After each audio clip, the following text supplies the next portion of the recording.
अस्सलाम वालेकुम। Programme face to face के साथ मैं हूं कोमल सलीम। नाज़रीन, आज हम ऐसे डिपार्टमेंट से फेस टू फेस होंगे जो रोज़ की तादाद में हज़ारों दुआएं समेटता है। जी हाँ नाज़रीन, हम बात कर रहे हैं रेस्क्यू 1122 की, जो अपनी एमरजेंसी सर्विसेज के ज़रिए हज़ारों अफराद की रोज़ की तादाद में जो है वो रिलीफ देता है। और ये अहलकार ऐसे हमारे हीरोज़ हैं, ऐसे हमारे फाइटर्स हैं जो अपनी जानों को जो है ख़तरे में डाल के आवाम की मदद करते हैं। और इसके साथ साथ मैं ये भी बताती चलूँ आपको कि इस वक्त इस इदारे को 20 साल मुकम्मल हो चुके हैं और 20 सालों में ये इदारा तकरीबन 1.5 करोड़ से ज़ायद आवाम को रिलीफ दे चुका है। इस इदारे में किस तरह से ट्रेनिंग दी जाती है, किस तरह से ये इदारा काम करता है, इसी हवाले से हम बात करेंगे अपने आज के प्रोग्राम में। तो आइए चलते हैं।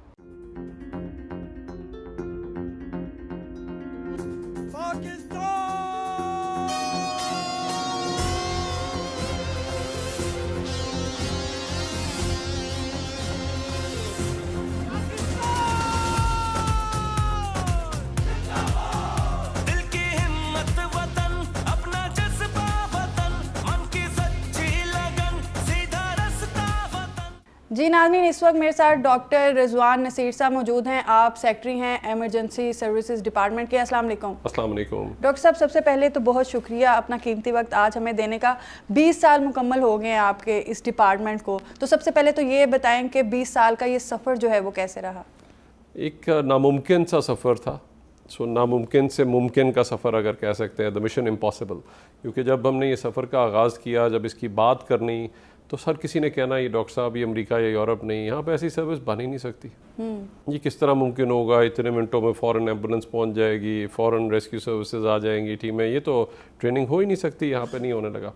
तो अस्पतालों में एम्बुलेंसेस खड़ी होती थी, वहीं पे ख़त्म हो जाती थी। और जिस वक्त किसी की डेथ हो जाती थी तो फलाई इदारे आ जाते थे, उसकी मैयत उठा के कब्रिस्तान ला जाए। तो मैं सोचता था क्यों नहीं हम ये कर सकते। जब हमने इसकी बातचीत शुरू की और पहले हमने जितने इदारे थे हमारे पुराने, उनको हमने एक्टिवेट और फाल करने की कोशिश की, तो जब किसी ने नहीं किया, तो मुझे याद है कि जब हमने कौमी रिफॉर्म्स भी करवाए थे 2001 और 2 में वजारत दाखिला में, अगर वो इम्प्लीमेंट हुए होते तो शायद जंजले में आधे लोग बच जाते, वो नहीं हुए। तो 2004 में पंजाब में उन्होंने कहा कि जी ये चैलेंज है, आप इसको बना के दिखाएं। तो हमने एमरजेंसी एम्बुलेंस सर्विस से शुरू किया। 1 साल बाद जंजला आ गया, हमें सर्च एंड रेस्क्यू टीमें बनानी पड़ी। एम्बुलेंसेस से आपने हमने स्टार्ट 14 किया? एम्बुलेंसेस से आगाज़ किया था और 6 स्टेशन लाहौर। और आज 20 साल बाद आज हमारी इस वक्त 800 एम्बुलेंसेस हैं, 2200 मोटरसाइकिल्स हैं। और आज पंजाब के हर ज़िले में, हर तहसील में, मेजर टाउन में अब सर्विस जो है इस वक्त अवेलेबल है। और अब तक हमने 1.5 करोड़ से ज़्यादा लोगों को रेस्क्यू किया है, जिसमें 99% गरीब लोग हैं जो बग़ैर किसी सिफारिश के सिर्फ एक नंबर पर डायल करते हैं। तो उसी तरह जिस तरह एक VIP को ट्रीटमेंट मिलती है, उनको इस तरह से सर्विसेज दी जाती है। और ना सिर्फ अब पंजाब में, बल्कि खैबर पख्तूनख्वा में, गिलगित बल्तिस्तान में, सिंध में सर्विस अब शुरू हो रही है। इसी तरह से आज हम आपको दिखाएंगे किस तरह उनकी ट्रेनिंग भी हो रही है। इसी तरह बलूचिस्तान में भी जो सर्विस बनने जा रही है, ताकि हर पाकिस्तानी को ये एहसास तहफ़्फ़ुज़ हो कि एमरजेंसी नंबर जो कि 1122 है, जो कि पाकिस्तान टेली कम्युनिकेशन अथॉरिटी ने दिया है, जब उस पर वो डायल करेंगे किसी भी एमरजेंसी में, तो फ़ौरन उनको बर वक्त मदद मिल जाएगी।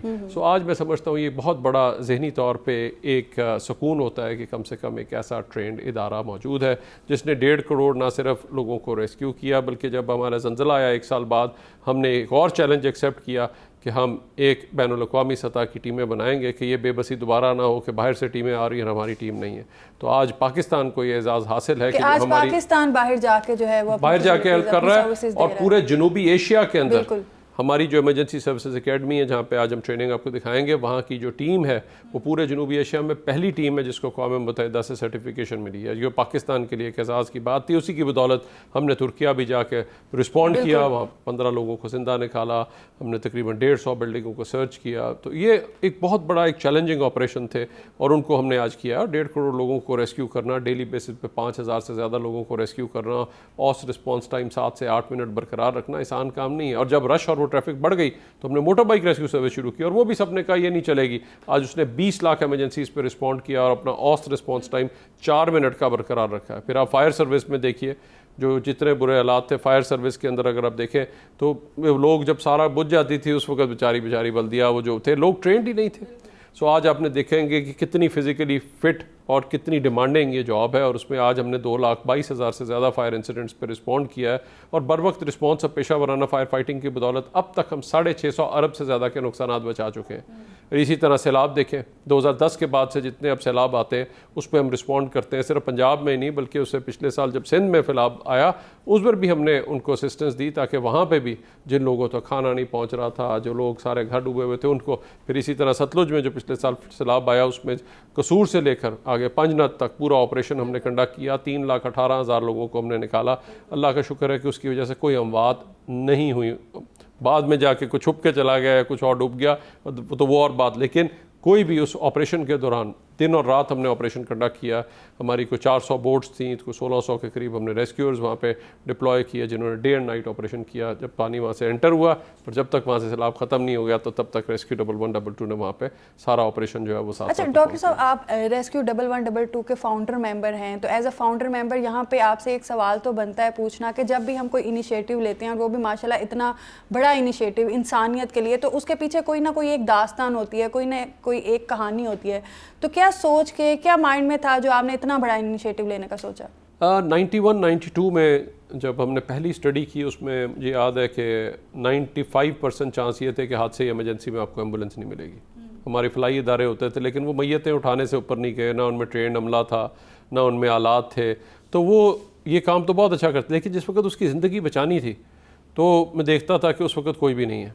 फिर इसी तरह हमारा एक और दोस्त है, उस बेचारे की जिस वक्त एक्सीडेंट हुआ और उसको कमर की चोट थी और सिर्फ गलत शिफ्टिंग की वजह से सारी उम्र के लिए मफलूज हो गया, और उस वक्त इमरजेंसी सर्विसेज नहीं थी जो उसकी मदद के लिए आती। उसको फ़ौरन हेल्प तो मिल गई लेकिन वो किस तरीके से देनी थी और इस किस्म की ट्रेन इमरजेंसी, तो तब मैंने याद किया कि इसके ऊपर काम करना है। और हमने फिर हर फलाई इदारे के पास गए, जितने इदारे थे, दूसरे हमारा शहरी दिफा होता था, उसी तरह से बल्दिया की फ़ायर सर्विसेज थी, और जितने इदारे हो सकते हैं आप सबका नाम ले लें, मैं सबके पास गया कि हम ट्रेनिंग करने को तैयार हैं। लेकिन क्योंकि मैं खुद डॉक्टर था तो इसलिए मैंने कहा मैं ट्रेनिंग कर देता हूँ, सब कुछ कर देता हूँ, सिस्टम बनाएं और इसको आगे लेके चलें। जब किसी ने नहीं किया और हमने वजारत दाखिला में नेशनल रिफॉर्म्स करा लिए, हम सिविल डिफेंस को रीवैम्प और रिस्ट्रक्चर कर रहे थे, सारे सूबे उस पर एग्रीड थे। बल्कि ज़िंदगी के अंदर मुझे कोई अफसोस होगा तो एक चीज़ का होगा कि अगर उस वक़्त उन्होंने ये सही तरह से बना लिया होता सिस्टम को तो ज़ंज़ले में शायद आधे लोग बच जाते और हमें ये कोई भी सिस्टम बनाने की ज़रूरत ना पड़ती। लेकिन जब नहीं किया और हर किसी ने कहा ये हो ही नहीं सकता, तो तब हमने चैलेंज एक्सेप्ट किया। अल्लाह का शुक्र है कि वो चैलेंज ना सिर्फ ये आज इंटीग्रेटेड इमरजेंसी सर्विसेज का ना सिर्फ पूरे जनूबी एशिया में रेस्क्यू 1122 मॉडल है बल्कि तमाम ममालिक के लिए भी मॉडल है जहाँ पे एक ही नंबर पे emergency ambulance, rescue, fire services, even crime में जिस वक्त कोई ज़ख्मी होता है उस पर भी रिस्पॉन्ड करते हैं, और एनिमल रेस्क्यू भी हम परफॉर्म कर रहे हैं। तो इसलिए ताकि किसी को ये ना कहें कि जी इमरजेंसी में वो कहीं और नहीं है, आप फलाना नंबर डायल कर रहे हैं नंबर, बल्कि हम समझते हैं उनकी इमरजेंसी है, अब हमारी इमरजेंसी है और हमने उनको जाके मदद करनी है और उनकी ज़िंदगी। अच्छा डॉक्टर साहब, 8 एम्बुलेंस से आपने ये सफ़र शुरू किया, 14 एम्बुलेंस से सफ़र का आगाज़ हुआ, आपने सफ़र का आगाज़ किया, उसके बाद सर्च एंड रेस्क्यू टीम की ज़रूरत कब और कैसे पेश आई? जी, सर्च एंड रेस्क्यू की टीम खास तौर पे ज़रूरत जब आपने देखा ज़ंज़ले में बाहर से टीमें आ रही थी, हमारे पास अपनी टीम ही कोई नहीं थी, तो तब हमने चैलेंज को एक्सेप्ट किया। 1 साल बाद हमने पहली टीम बनाई, फिर हमने डिसाइड किया कि ये ज़िलों में भी होनी चाहिए, और फिर हमने देखा कि इसकी बैनुल-अक़वामी सतह पे ट्रेनिंग भी होनी चाहिए। तो हमने इस चैलेंज को एक्सेप्ट करते हुए फिर बाकायदा तौर पे जो इंटरनेशनल स्टैंडर्ड पे इसकी ट्रेनिंग की। 2015 में हमें बाकायदा अक़वाम मुत्तहिदा जो इंसराग इसका इदारा है उससे हमें रजिस्ट्रेशन मिली, और फिर 2019 को पाकिस्तान के अंदर ये एजाज़ हासिल हुआ कि हम पहली टीम बने पूरी जनूबी एशिया के अंदर जिसको अक़वाम मुत्तहिदा ने सर्टिफिकेशन दी। तो ये एक पाकिस्तान के लिए एजाज़ की बात थी, जिसी की बदौलत हमने तुर्किया भी रिस्पॉन्ड किया, और आज कहीं और भी आता है और कहीं पे कोई अगर कंट्री अब रिक्वेस्ट करती है असिस्टेंस, तो हम ना सिर्फ बाहर जाके आप दूसरों की मदद भी कर सकते हैं, जिस तरह लोग 2005 में हमारी आके मदद कर रहे थे। अच्छा डॉक्टर साहब, ये जितनी भी प्रोग्राम्स हैं, ये जितनी भी तरबियती प्रोग्राम्स हैं, इनका सारा दारोमदार जो है वो स्टाफ जो है रेस्क्यू का, रेस्क्यू एहलकार जो हैं उन पे है, तो ट्रेनिंग डेफिनेटली बड़ी टफ होती है। तो किस तरह से ट्रेनिंग दी जाती है और किस तरह से पास आउट किया जाता है? जी, ये बाकायदा एक ट्रेनिंग का प्रोसेस है। पहले तो सबसे पहले ये होता है कि हम स्क्रीनिंग करते हैं कि right person for the right job, ताकि वो बंदा आए जिसको कि वाकई शौक़ हो, जिसको फ़िज़िकल फ़िटनेस का शौक़ हो, जो ज़हनी तौर पे भी चुस्त हो, हर चीज़ उसके अंदर जो है, ताकि वो एक स्मार्ट डिसीजन मेकिंग कर सके, फिजिकली फिट हो, तो पहले तो ये एक प्रोसेस लिया जाता है। फिर उसका बाकायदा रिटन टेस्ट होता है, फिजिकल टेस्ट होता है, एप्टीट्यूड टेस्ट होता है। जब वो ये सारी चीज़ें पूरी करके आता है, फिर उसके अंदर एकेडमी इंटरव्यू होता है, जो बाकायदा मुख्तलिफ 4 महकमों से लोग होते हैं मुख्तलिफ, जो बाकायदा उसको फिर इंटरव्यू करते हैं, और फिर वो फाइनली सर्विस का हिस्सा बनता है। फिर उसकी 6 महीने की रिगरस ट्रेनिंग इधर होती है, 6 महीने की फील्ड के अंदर होती है, जिसमें उसको असेस किया जाता है कि क्या उसको किसी चीज़ का खौफ या फोबिया तो नहीं। जिस तरह कोई बंदे को अगर ऊंचाई का फोबिया, पानी का फोबिया है, आग का फोबिया है, या क्लॉस्ट्रोफोबिया है, स्पेस नैरो टनल्स बनी, तो वो अनफिट है सर्विस के लिए। सो इसलिए इन चीज़ों को सारों को मद्देनजर रखते हुए, और फिजिकल फिटनेस, डिसिप्लिन, और फिर थ्योरेटिकल एंड प्रैक्टिकल ट्रेनिंग सारा मिला के उसके बाद वो सर्विस में जब करता है, क्वालिफाई पास आउट करता है, तो फिर वो सर्विस का जाके। अच्छा डॉक्टर साहब, जब फायर सर्विसेज शुरू की तो वो कैसे शुरू की, उसका ख्याल किस तरह से आया जी? और अभी तक कितने वाकयात जो हैं उनको रेस्क्यू कर चुके हैं आग के? फायर सर्विस, अब देखिए हमारे यहाँ पे कोई हालात जिस तरह के थे वो आप सबके सामने थे, और ना सिर्फ ये बल्कि उसके बाद फिर हमारा जब आपने देखा कि फायर सर्विस के वो जब आग पूरी फुल जल रही होती थी, या वो उस वैसी स्टेज पे उस वक्त लोग पहुँच रहे होते थे, तो आज हमने फायर सर्विस का चैलेंज एक्सेप्ट किया। और हमने 2010 के अंदर, जिस वक्त हमने फायर सर्विस पहली 2007 में सर्विस बनी, फिर उसको ग्रेजुअली हमने सारे ज़िलों में लेके गए, तो अब हम जितने भी अब तक हमने 2,22,000 फायर इंसिडेंट्स पे रिस्पॉन्ड किया। ये सिर्फ बागबानी नहीं है कि बाहर से आप खड़े होकर पानी मार रहे हैं, इसके लिए आपको फिजिकली फिट होना ज़रूरी है। आपका पूरा फायर टर्न आउट गियर है जो हम आपको दिखाएंगे। इसी तरह से आपने ब्रीदिंग अपरेटस पहनना है, जिसमें आपने जहरीली गैसेज में अंदर घुस जाना है, अपने आग में जाके लोगों को जिंदा निकाल के लाना है, उसको कुछ भी हो सकता है। तो हमने उस वक्त स्कॉटलैंड की एक असिस्टेंस आई थी, और उस वक्त हमारे वहाँ पे हंजला मालिक साहब थे, और वो वहाँ से टीम आए हुए थे, चौधरी साहब की टीम आई हुई थी। तो उन्होंने कहा कि आपको क्या चाहिए? तो हमने कहा जी हमें ट्रेनिंग चाहिए, बिकॉज ये हमारे लिए एक चैलेंज है। और हमने पहली टीम गई 6 लोगों की, हमने ट्रेनिंग वहाँ पे हासिल की, जो उन्होंने स्पेशली हमारे लिए ऑर्गेनाइज़ की, और फिर उन्हीं के साथ स्कॉटलैंड के साथ मिलकर हमने एक जदीद फायर सर्विस की यहाँ पर बुनियाद रखी। और आज उसी फायर सर्विस ने 2,22,000 फायर इंसिडेंट्स पर रिस्पॉन्ड किया, और बर वक्त रिस्पॉन्स और पेशा वराना फायर फाइटिंग की बदौलत अब तक हम 650 अरब से ज़्यादा के नुकसानात बचा चुके हैं। अच्छा, क्या हमारे फायर फाइटर्स को आप कौमी हीरो का दर्जा दे सकते हैं? जी, मैं समझता हूँ सारे रेस्क्यूअर्स कौमी हीरो का दर्जा रखते हैं कि वो अपनी ज़िंदगियाँ ख़तरे में डाल के, चाहे दिन हो चाहे रात, कोई ऐसे सैलाब हो, कोई कोविड की वबा जिस वक्त आ गई, जिस वक्त कोई करीब जाने को तैयार नहीं था, उस वक्त हमारे रेस्क्यूअर थे। जिस वक्त अपना रिश्तेदार करीब नहीं जाता था, तो उस वक्त उन्होंने कहा बंद कर दें। हमने कहा जी नहीं, इस वक्त तो इमरजेंसी सर्विसेज की ज़रूरत है। तो हमने फ़ौरन ट्रेनिंग शुरू की कोविड के लिए, और हमने उस वक्त कोई 24,000 से ज़्यादा लोगों को हमने रिस्पॉन्ड किया, उनको ले जाना, उनको शिफ्ट करना। अस्पताल में जिस वक्त हमला नहीं था, उस वक्त हमने अपने अस्पतालों में हमला दिया कि जाके वो लोगों की मदद करें। फिर जिस वक्त उनकी खुदा न खास्ता जिस वक्त वो इंतकाल हो जाता था, तो उस वक्त उनकी इज़्ज़तदार तरीके से तदफीन करने का भी अमल हमने परफॉर्म किया, और तकरीबन 4,000 ऐसी भी उन लोगों को हमने जो है वो शिफ्ट किया। ना सिर्फ ये, जब उनको बेचारे को खाने को नहीं था और हमारी हेल्पलाइन के ऊपर कॉल आ रही थी हमें राशन दे, तो हमने अपने स्टेशन खोल दिए, और लोगों ने आके मिलकर फिर वहाँ से स्टेशन से हमने इवन खाना भी डिस्ट्रीब्यूट किया, क्योंकि और लोग जाने को करीब तैयार नहीं थे। सो हमने जिस हालात में और जिस तरीके से उनको फिर राशन भी उस वक्त प्रोवाइड किया, उनकी मदद की, उनकी ज़िंदगियाँ बचाई। तो ये मैं समझता हूँ सारे, और ये वो रेस्क्यूअर्स हैं जो अपनी ज़िंदगियाँ ख़तरे में डाल के लोगों की ज़िंदगी। इसीलिए बाहर फायर फाइटर्स को, रेस्क्यूअर्स को बहुत इज्जत की निगाह से देखा जाता है, वो हीरोज़ समझे जाते हैं, बिकॉज ये फिज़िकली फ़िट होते हैं, अच्छे रन होते हैं। आप अभी देखेंगे किस तरीके से वो लोग ट्रेनिंग हासिल करते हैं, कितनी मुश्किल ट्रेनिंग है। और उसमें हमारे जितने मेल फीमेल, और फीमेल भी अब रेस्क्यूअर्स आ रही हैं, हम और भी कहेंगे और फीमेल रेस्क्यूअर्स आएँ। इसके लिए फ़िज़िकल फिटनेस चाहिए, आपके फ़िज़िकली डिमांडिंग जॉब है, लेकिन अगर आप वो चैलेंज एक्सेप्ट करना चाहती हैं तो ज़रूर। अच्छा डॉक्टर साहब, जैसे आपने बताया कि बंद नहीं करते आप, किसी भी हालत में ऑफ नहीं देते। अभी जनरल इलेक्शन हुए 8 मई को, उस वक्त भी आपने ऑफ नहीं दिया, तो इस हवाले से बताएं फिर किस तरह से मैनेज करते हैं? वोट देने भी सबने जाना होता है। आप सोचें अगर रेस्क्यूअर जाके चला जाएगा, तो अगर खुदा ना खास्ता आपको कभी इमरजेंसी होगी तो किस नंबर पर डायल करेंगी, कौन आपकी मदद करें? हमारा भी दिल चाहता है कि हम ईद पे छुट्टियाँ ले लें, हमारा भी दिल चाहता है कि वो, लेकिन एक जिम्मेदारी है जिसको हमने एक्सेप्ट किया है, और उसको एक्सेप्ट किया है तो उसके ऊपर पूरा उतरना है, और ये हमारे लिए चैलेंज है। और इसी वजह से रेस्क्यूअर्स को सारी दुनिया में। अच्छा डॉक्टर साहब, यहाँ पे वाटर सर्विसेज के हवाले से बताएं, ये सर्विसेज भी आप देते हैं जो सैलाब वगैरह में मदद करती हैं, ये क्या है, किस तरह से इसकी ट्रेनिंग? जब 2010 का सैलाब आया तो एक और हमने देखा कि एक चैलेंज था, हमने चैलेंज एक्सेप्ट किया, मुख्तलिफ जगहों से किश्तियाँ पकड़ी। अब उस सिस्टम को मुनज़्ज़म तरीके से ऑर्गेनाइज करना था। आज अल्लाह का शुक्र है, उसको हमने मुनज़्ज़म तरीके से ऑर्गेनाइज़ किया है, और कहीं पर भी सैलाबी से तो इर्तिहाल होती है 2010 के बाद से, तो वहाँ पर हमारी टीमें रिस्पॉन्ड करती हैं और जाके लोगों को रेस्क्यू करती हैं, चाहे दिन हो चाहे रात। हम ऑपरेशन कंडक्ट करते हैं। और अब तक जिस तरह सिर्फ पिछले साल का मैं देखूं तो 3,18,000 लोगों को रेस्क्यू करना सतलुज के अंदर और उनको बर वक्त वहाँ से निकालना ताकि जिसकी वजह से कोई अमवात ना हो, वो सारा ऑपरेशन रेस्क्यू 11122 ने कंडक्ट किया। अच्छा डॉक्टर साहब, ये तो हम अभी बार बार बात कर रहे हैं कि 1.5 करोड़ से ज़्यादा अफराद को रेस्क्यू किया गया। यहाँ पे ये भी बड़ा ज़रूरी है आवाम को बताना, हमारा जानना कि कितने हमारे शोहदा हैं रेस्क्यू के जो अभी तक जिनकी तादाद है।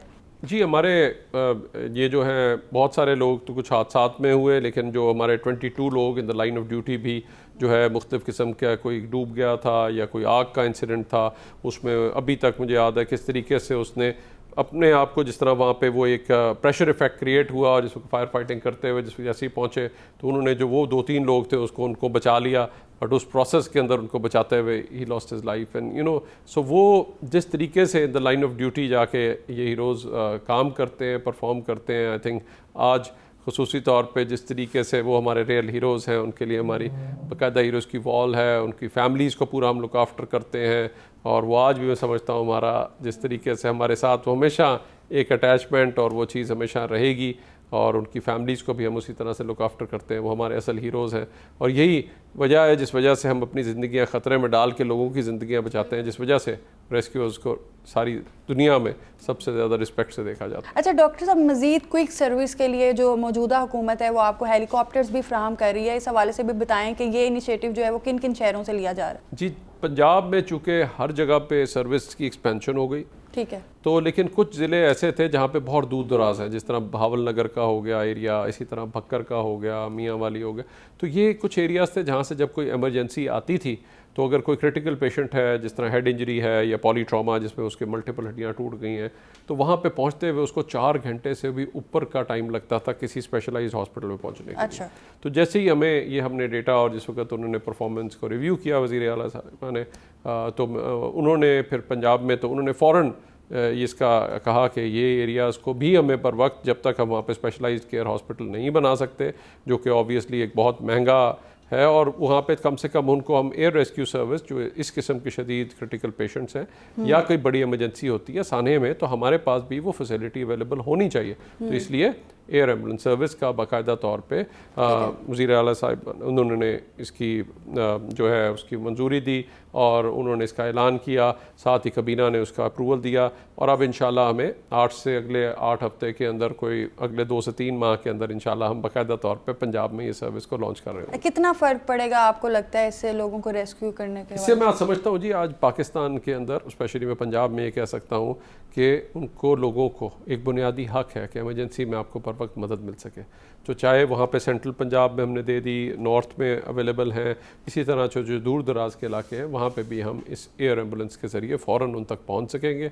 और जो एक बैनुल अक़वामी स्टैंडर्ड्स है फॉर एयर डिस्पैच, उसके मुताबिक इन क्रिटिकल पेशेंट्स को भी हम बर वक्त एक फैसिलिटी तक ले जा सकेंगे ताकि उनकी ज़िंदगियां बचाई जा सकें। सो ये एक बहुत बड़ी चीज़ है। और इसके बाद हम ये कह सकते हैं कि कोई भी ऐसा पंजाब का हिस्सा नहीं होगा जहाँ पे कि सर्विस अवेलेबल नहीं होगी।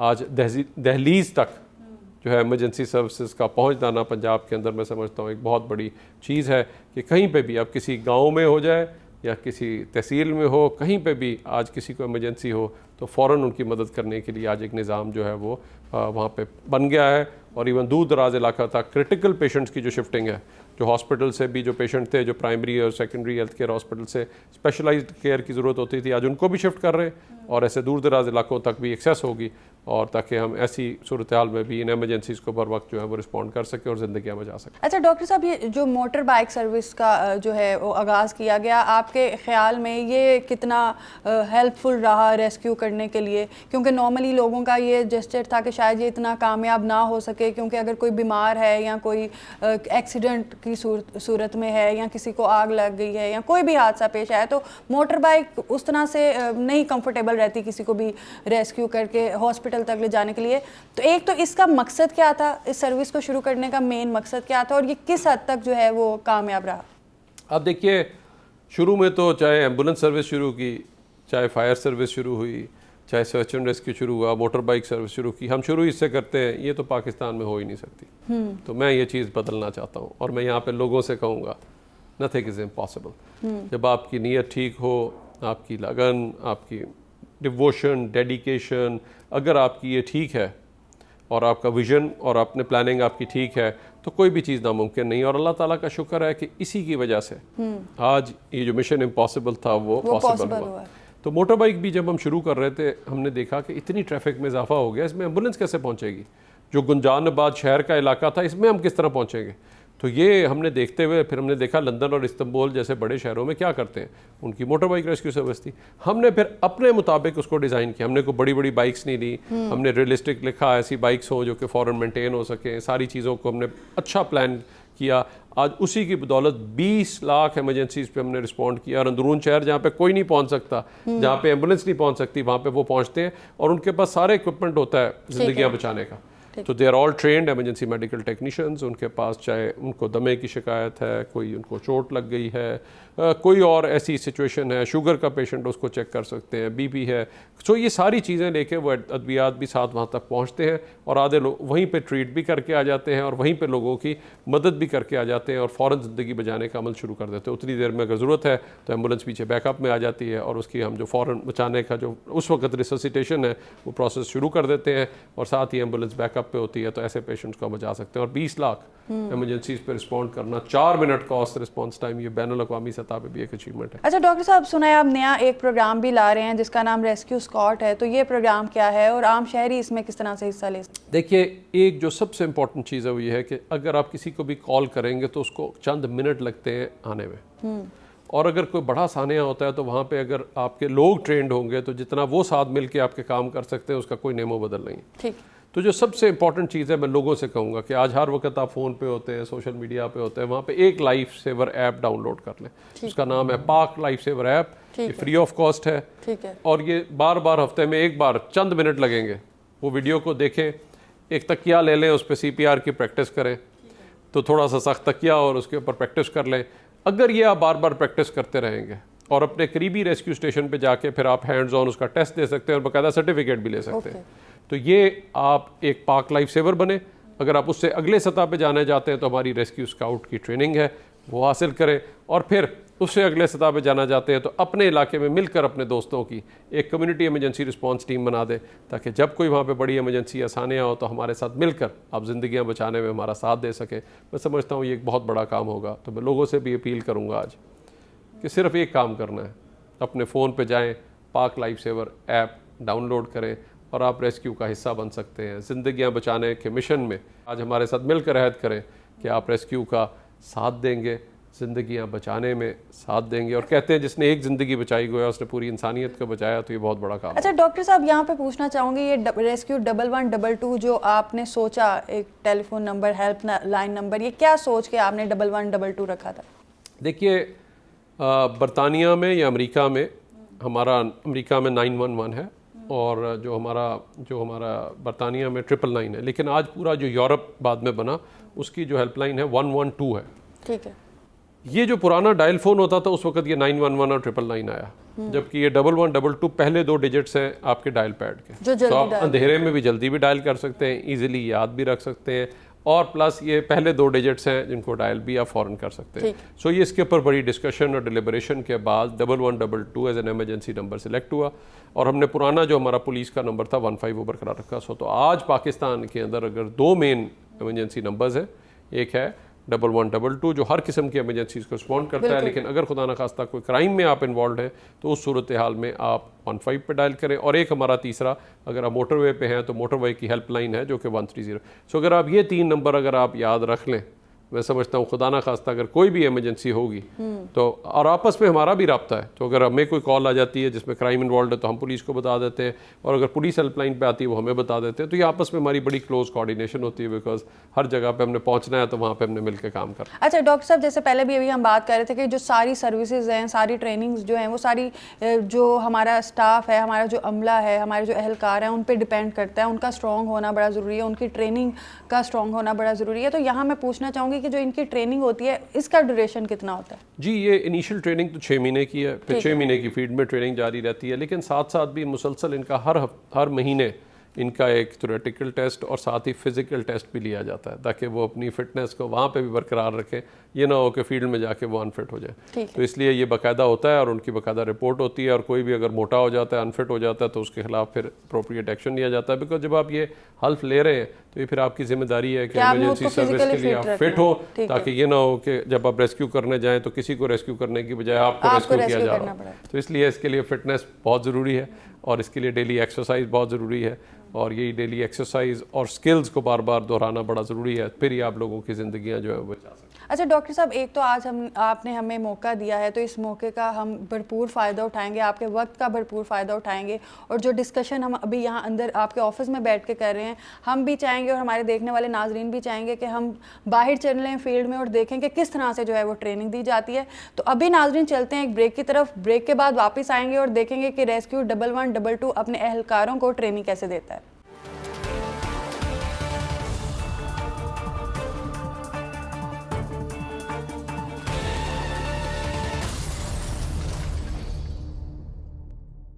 जी नाज़रीन, ब्रेक के बाद इस टाइम हम 1122 के जो है फील्ड एरिया में मौजूद हैं। यहाँ पे ट्रेनिंग्स भी होती हैं, डॉक्टर साहब हमारे साथ मौजूद हैं, हमें गाइड भी करेंगे कि यहाँ पे किस तरह से ट्रेनिंग्स करवाई जाती हैं। और अभी मेरे पीछे आप देख रहे हैं यूनाइटेड नेशन इंसराग का बोर्ड यहाँ पे लगा है। डॉक्टर साहब से हम इसकी रहनुमाई लेते हैं कि ये क्या है। जी डॉक्टर साहब, इसकी ये जो हमारी अब ट्रेनिंग के लिए हम देखने के लिए आए, ये एमरजेंसी सर्विसेज एकेडमी है जो कि पाकिस्तान के तमाम सूबों को ट्रेन करती है, और इस एकेडमी को ये एज़ाज़ हासिल है कि जो इसकी सर्च एंड रेस्क्यू की टीम है वो पहली सर्च एंड रेस्क्यू टीम है पूरे जनूबी एशिया के अंदर, जिसको अक़वाम मुत्तहिदा इंसराग से जो इसका इदारा है उससे सर्टिफिकेशन मिली है। ये पाकिस्तान के लिए एक बहुत बड़ी एज़ाज़ की बात थी। ना सिर्फ ये बल्कि इसी एकेडमी ने पहला सार्क का रेस्क्यू चैलेंज भी जो है वो मुनक़्क़िद किया, ताकि ये जो हमने एमरजेंसी सर्विसेज रिफॉर्म्स पाकिस्तान में किए हैं ये हम तमाम सार्क ममालिक के साथ जो है वो शेयर कर सकें।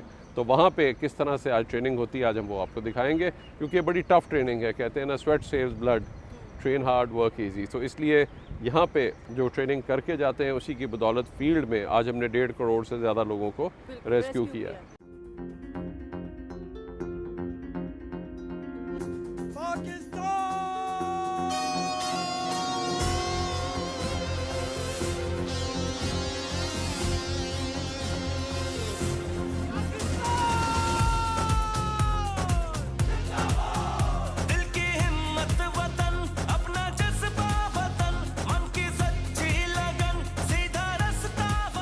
अच्छा नाज़रीन, अभी आप मेरे पीछे इस वक्त देख सकते हैं डीप वेल ट्रेनिंग जो है वो चल रही है।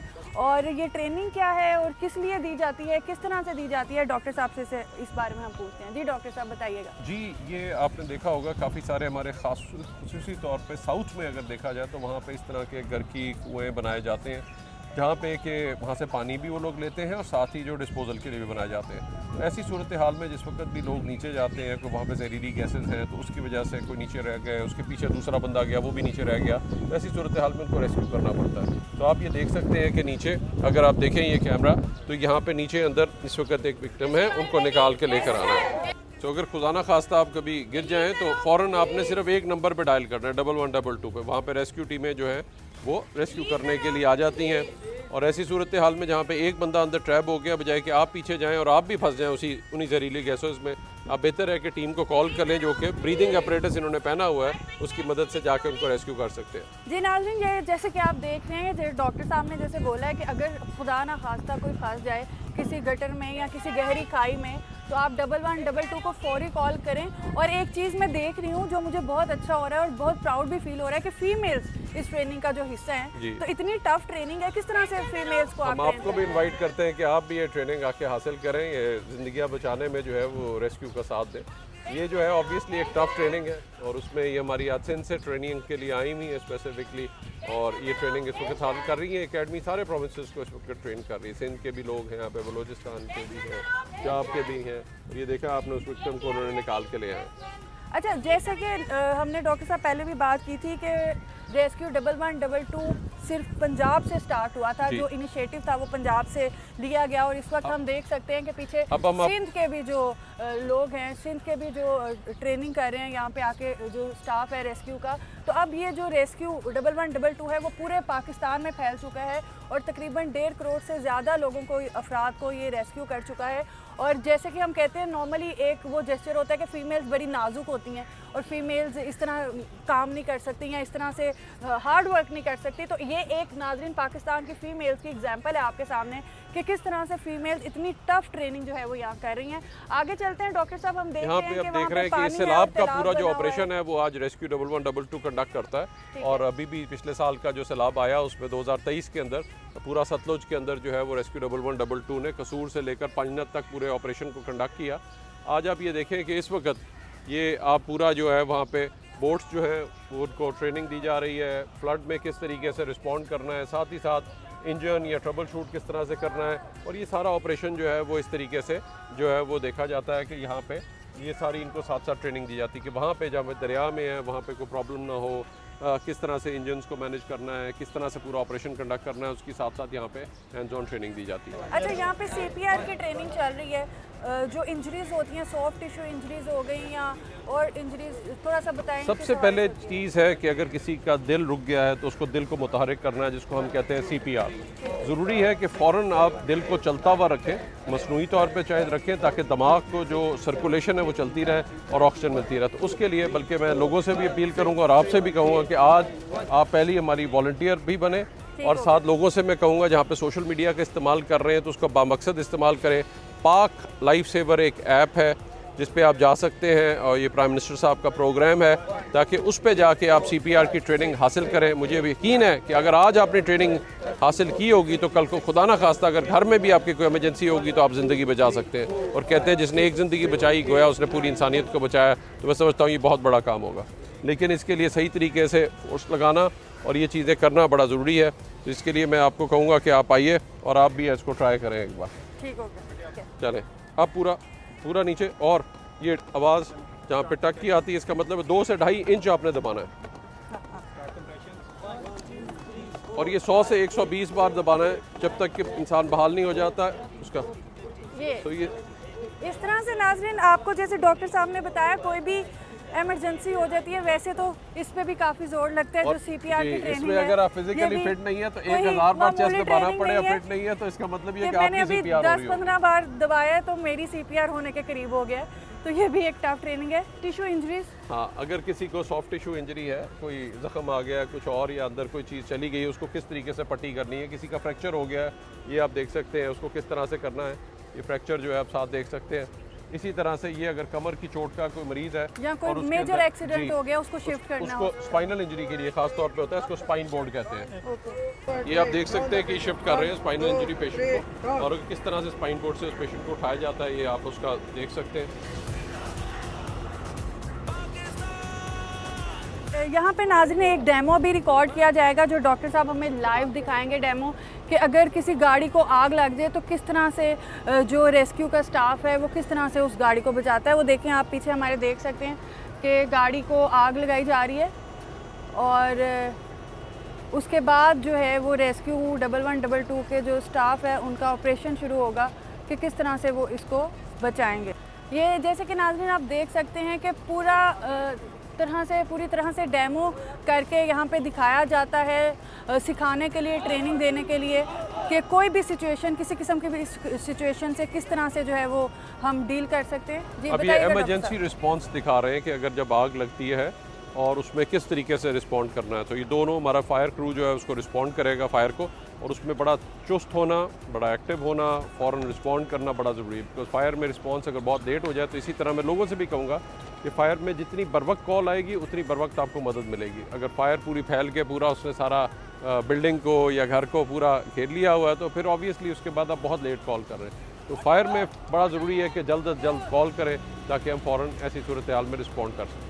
पानी सिंपल पानी होता है या इसमें कोई केमिकल वगैरह भी है? इसमें हम एक केमिकल भी ऐड करते हैं जिसको AFFF फोम कहते हैं। वो ज़्यादातर पेट्रोकेमिकल फायर्स पे होता है। तो हम मुख्तलिफ नौइयत है आग की और उसमें मुख्तलिफ किस्म की चीज़ों को इस्तेमाल किया जाता है। अगर आप ये देख सकें तो ये फोम है जो कि इसमें इस्तेमाल हो रहा है, और ये आपका फोम है जो कि आप देख सकते हैं ये हमारे पीछे।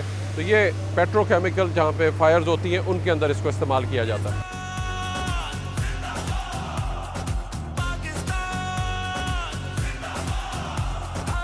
सकते हैं। अब ये मोबाइल सर्विसेज जी, ये हमारा मोटर बाइक रेस्क्यू सर्विस हमने शुरू की। अगर आप देख सके तो मोटर बाइक रेस्क्यू सर्विस हमारे यहाँ से जो हमें एक चैलेंज आया कि जब सर्विस जो एक्सपेंड कर गई सारी जगहों पे, तो हम अंदरून शहर में या वहाँ पे गुंजानाबाद इलाकों में जाना मुमकिन नहीं था एम्बुलेंस का। तो वहाँ पे हमने लंदन और इस्तांबुल के मॉडल पे मोटर बाइक रेस्क्यू सर्विस का आगाज़ किया। आज इसने 20 लाख से ज़्यादा लोगों को रेस्क्यू किया और औसत रिस्पॉन्स टाइम उन्होंने 4 मिनट का बरकरार रखा है, जो कि इंटरनेशनली भी एक अचीवमेंट है। अच्छा, इसका ये भी बहुत फ़ायदा है नाज़रीन कि जहाँ पे गलियाँ तंग होती हैं, स्पेशली अंदरूनी लाहौर में जहाँ पे गलियाँ तंग होती हैं और एम्बुलेंस सर्विसेज या उस तरह से रेस्क्यू की गाड़ियाँ फौरी तौर पे नहीं पहुँच सकती या उनको पहुँचने में दुश्वारी होती है, तो ये जो मोटर बाइक सर्विसेज हैं वहाँ पे फौरी तौर पे पहुँच जाती हैं और रेस्क्यू कर लेती हैं। ऐसे ही है डॉक्टर साहब? जी।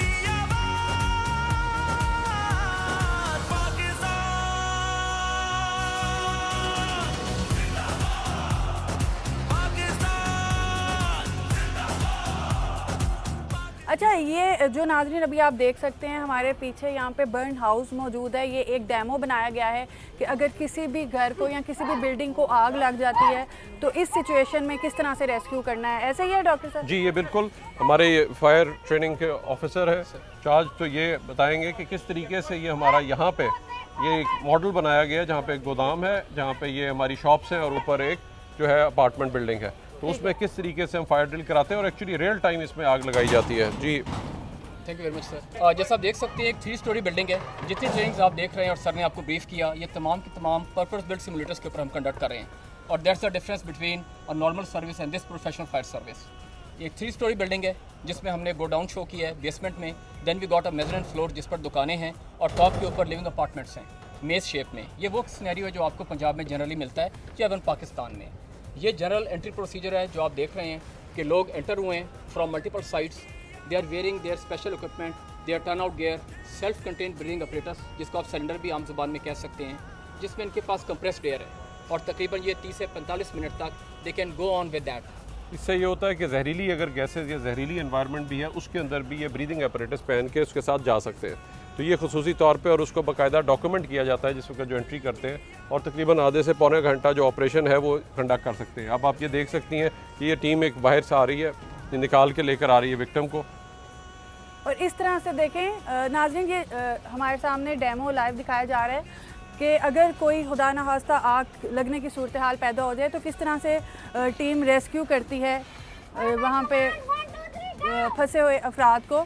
और यहाँ पे भी एक और चीज़ हम देख सकते हैं कि यहाँ पे भी जो एहलकार हैं रेस्क्यू 1122 की वो फीमेल्स हैं, तो आग में जाना वो भी फीमेल्स का, ये एक बड़ी एक नई चीज़ हम आज देख रहे हैं जो नॉर्मली लोगों को अवेयरनेस नहीं होती, क्योंकि हम शायद टीवी में देखते हैं या वैसे जो लोग देख रहे होते हैं उनका इतना एक्सपीरियंस नहीं होता। उनको ये होता है कि मेल्स इसमें भी ज़्यादा पाकिस्तान में मैं समझता हूँ बहुत बड़ा चेंज है जहाँ पे हमारे वज़ीर आज़म फीमेल थी या वज़ीर आला फीमेल है और साथ फीमेल जो हमारी फायर फाइटर्स आ रही हैं। सो हर शोबे के अंदर जिस तरह से फीमेल्स आ रही हैं और सो ये एक बहुत बड़ा चेंज है और इंशाल्लाह हम उम्मीद करते हैं कि इससे ये क्योंकि फिज़िकली डिमांडिंग जॉब है तो उसमें इफेक्टिवली जो है वो आके परफॉर्म कर सकेंगी। तो मज़ीद हम देखते हैं डॉक्टर साहब के साथ चल के कि मज़ीद क्या ट्रेनिंग हो रही है। डॉक्टर साहब, ये बड़ा सा टावर बना हुआ है, इस हवाले से बताएंगे ये कौन सी जी, ये हमारा एक मॉडल बिल्डिंग है कि जब हाई राइज बिल्डिंग्स अब चूँकि बन रही हैं उसके अंदर एक ट्रेंड है, तो उसके अंदर अगर ऐसी कोई आग लग जाए तो उसके अंदर किस तरीके से रिस्पॉन्ड करना है। तो एक मॉडल बिल्डिंग है और उससे अगर वहाँ से हाइट से रेस्क्यू किया गया वो आपने देखा और ये अभी हाइट से आएंगे और ये आपको दिखाएंगे किस तरीके से ये हाइट से आते हैं। आसान नहीं है, जिसको हाइट फोबिया है, जिसको फायर फोबिया है, जिसको पानी का फोबिया है, ये क्लॉस्ट्रोफोबिया, स्पेस फोबिया, वो अनफिट है रेस्क्यूअर बनने के लिए। जी नाज़रीन, आप देख रहे हैं कि किस तरह से इतनी ऊंची हाइट, कितनी हाइट होगी डॉक्टर साहब इस टावर की? ये 100 फुट से ऊपर है, 100 फुट की ऊंचाई से, बल्कि 100 फुट की भी ज़्यादा ऊंचाई से ये जो हमारे रेस्क्यू के एहलकार हैं वो वहाँ से जंप करते हुए आ रहे हैं और पाकिस्तान का झंडा उनके हाथ में और लहराते हुए नीचे आ रहे हैं।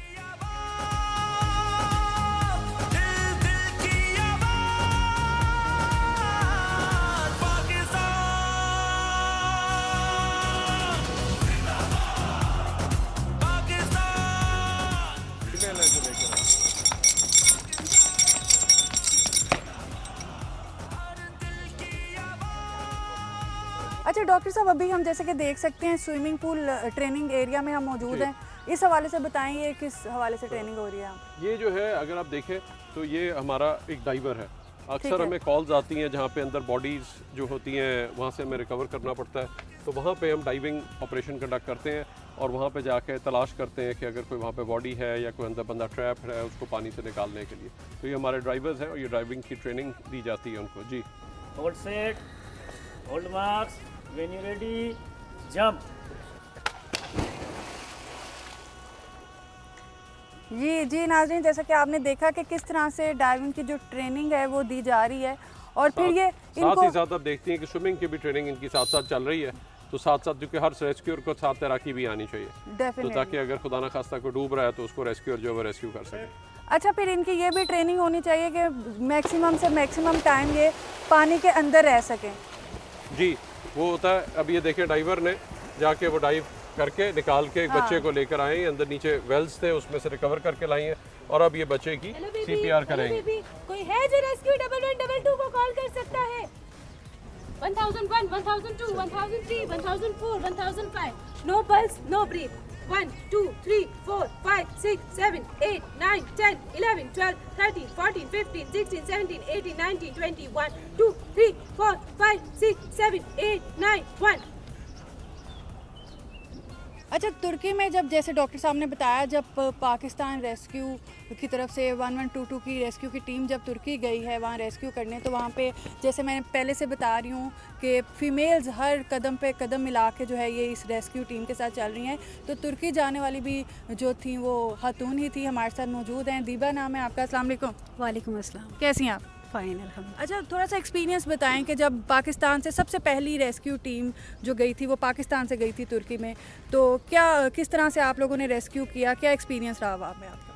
बड़ा अनफॉर्चुनेट डिज़ास्टर था जिसमें पाकिस्तान रेस्क्यू टीम को जिस वक्त कहा गया तो very next day we were there, और ये 51 मेंबर टीम जो है वहाँ पे हताए में पहुँची। हमने अपना बेस ऑफ ऑपरेशन सेट किया और मुख्तलिफ साइट्स पे ऑपरेशन शुरू किया, और लाइफ लोकेटर की वजह से बहुत सी कीमती ज़िंदा जानें जो हैं उनको आइडेंटिफाई कर पाए और बर वक्त उनको एवैक्यूएट किया, जिसकी वजह से जो टर्किश वहाँ पे मौजूद थे वो एक ट्रस्ट डेवलप हो गया बाकी टीमों की निस्बत के ये जो एक आला लगाते हैं इससे अंदर ज़िंदा बंदे का पता चलता है। वो हर बंदा उस बेस ऑफ ऑपरेशन की तरफ लपकता था कि हमें पाकिस्तान की टीम चाहिए जो वहाँ पे ऑपरेशन करे। तो मुख्तलिफ साइट्स पे ऑपरेशन करते हुए हमारी तमाम टीम ने बहुत अच्छा परफॉर्म किया, और मुझे भी मौका मिला कि एक 5 स्टोरी बिल्डिंग में खातून जो ट्रैप थी उसमें 2 हमारे रेस्क्यूअर्स और थे जिनके साथ ये रेस्क्यू ऑपरेशन हमने कंडक्ट किया, और वो 57 आवर था अर्थक्वेक का, जिसके बाद उसको ज़िंदा वहाँ से निकाला गया।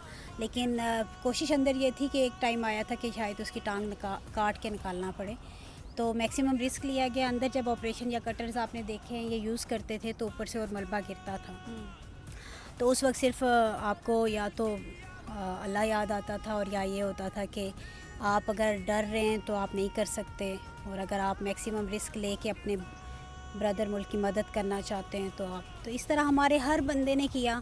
मैं तो फ़ीमेल होने की वजह से हाईलाइट होगी, मैं कभी भी इसका क्रेडिट इस तरह से नहीं लेती। मैं कहती हूँ हमारे जो भी मुख्तलिफ ये टीम मेंबर्स आपको नज़र आ रहे हैं इनमें हर एक बंदे ने 24 घंटे ऑपरेशन हमारा कंटिन्यू रहता था। तो उन्होंने एक जगह से हमारे 3 लोग ज़िंदा निकाले गए, एक के बाद दूसरा, वो भी 82 घंटों के बाद उस ऑपरेशन में किया। तो हर एक ने माशाल्लाह से ऐसा काम किया जो पाकिस्तान के लिए फ़ख्र का बायस बना।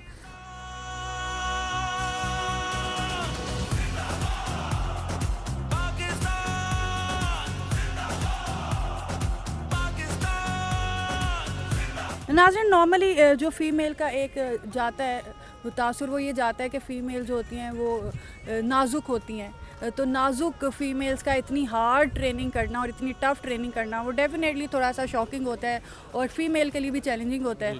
अब ये जो मज़ीद ट्रेनिंग चल रही है, हम इक्वल अपॉर्चुनिटी पे जो है वो बिलीव करते हैं, और चाहे हमारी मेंस हो फीमेल्स हो, ये हमारी पूरी टीम है जिसने तुर्किया में भी रिस्पॉन्ड किया, और अभी भी कोई भी कहीं पे भी ज़लज़ला आता है तो उस पर रिस्पॉन्ड करने के लिए तैयार होते हैं हर वक्त। तो उसमें हमारी स्पेशलाइज सारे मुख्तलिफ टीमें हैं जो कि मुख्तलिफ परफॉर्म करती हैं। उसमें हमारी सर्च एंड रेस्क्यू की टीम भी है, हमारी मेडिकल की टीम भी है, हमारी टीम लीडर्स हैं और हर मुख्तलिफ जो स्क्वाड है उसके स्क्वाड को लीड कर रहे होते हैं। तो ये मुख्तलिफ टीमें हैं जो मुख्तलिफ जगहों पे, एक सिर्फ साइट पे नहीं बल्कि मल्टीपल साइट्स के ऊपर उस वक्त काम हो रहा होता है। यही आप बिल्डिंग देख सकते हैं कि उसके अंदर जिस वक्त ये पूरी टीम जाती है, ये अपना सारा इक्विपमेंट लेके मोबिलाइज होते हैं, फ़ौरन अगले दिन ही अदी यमन पहुँचना और वहाँ पे जाके 15 लोगों को ज़िंदा निकाल लेना। और ये स्पेशलाइज्ड इक्विपमेंट की बदौलत ये सारा जब मुमकिन हुआ, उसी की वजह से जो एक उस वक्त आप वो नहीं उन अल्फाज में उनको बयान नहीं किया जा सकता। और जिन हालात में आप जाके वो काम करते हैं तो इसको आई थिंक टीम को, पूरी टीम को क्रेडिट जाता है। It was a challenge for us और हमने ये अहद किया था कि पूरे जनूबी एशिया में हमने पहली टीम बनना है जो कि अर्बन सर्च एंड रेस्क्यू में अक़वाम मुत्तहिदा से सर्टिफिकेशन लेगी और अल्लाह ताला का शुक्र है कि पाकिस्तान रेस्क्यू टीम को ये एजाज़ हासिल हुआ। अच्छा डॉक्टर साहब, ये तो तुर्की की बात होगी ना, पाकिस्तान में भी जैसे कि हम बात कर रहे हैं कि 1.5 करोड़ से ज़ायद अफराद को रेस्क्यू किया है, तो डेफिनेटली वो भी एक फ़ख्र की बात है। एक ज़िंदगी बचाना एक फ़ख्र की बात होती है, यहाँ पे तो करोड़ों की तादाद में जो है वो ज़िंदगी बचाई गई है। तो इस वक्त प्रोग्राम के आखिर में जो अवाम आपको देख रहे हैं, अपनी रेस्क्यू टीम की तरफ से, अपनी तरफ से क्या मैसेज देना चाहेंगे? क्योंकि हमने भी यहाँ पे एक चीज़ तो देखिए कि काम जो होता है वो हमेशा टीम वर्क के साथ होता है। तो ऐसी किसी भी नाखुशगवार वाक़े को काबू पाने के लिए, ऐसी किसी भी सिचुएशन को काबू पाने के लिए क्या मैसेज देना चाहेंगे? जी, मैं लोगों से यही कहूँगा कि हर कोई ये कहता था कि इस वक्त भी कोई किसी के साथ इमरजेंसी हो जाती थी, सानिया हो जाता था, हादसा होता था, तो लोग हाथ लगाते हुए घबराते थे कि कोई मेडिको लीगल केस ना बन जाए, कुछ और सिस्टम, और ऐसा सिस्टम था ही नहीं। जब हम इसकी बात करते थे हर कोई ये कहता था ये अमेरिका या यूरोप नहीं, यहाँ पे ऐसा निज़ाम नहीं बन सकता। अल्लाह ताला का शुक्र है कि आज एक सर्विस अवेलेबल है, उसमें ऐसे जवान सर्विस में हर वक्त आपको रेस्क्यू करने के लिए तैयार होते हैं जो कि बैनुल-अक़वामी सतह पे उनको ट्रेनिंग दी गई है। आपने सिर्फ एक नंबर डायल करना है, याद रखें, और बर वक्त डायल करना है, सिर्फ इमरजेंसी में डायल करना है, वो है 1122। और ये ट्रेन जो आज आपने सारी ट्रेनिंग देखी है, उसके लोग आपकी एक कॉल के ऊपर बग़ैर किसी सिफारिश के, चाहे दिन हो चाहे रात, आंधी हो चाहे तूफ़ान, ज़लज़ला हो चाहे आग, आपको रेस्क्यू करने के लिए इंशाल्लाह आएंगे। और हमारी पूरी कोशिश होती है कि हम उन लोगों को जाके ज़िंदगियां बचा सकें, और इस मिशन के लिए तैयार हैं सब। हम हैं पाकिस्तान। इसी के साथ कोमल सलीम को दीजिए इजाज़त। अल्लाह हाफिज़।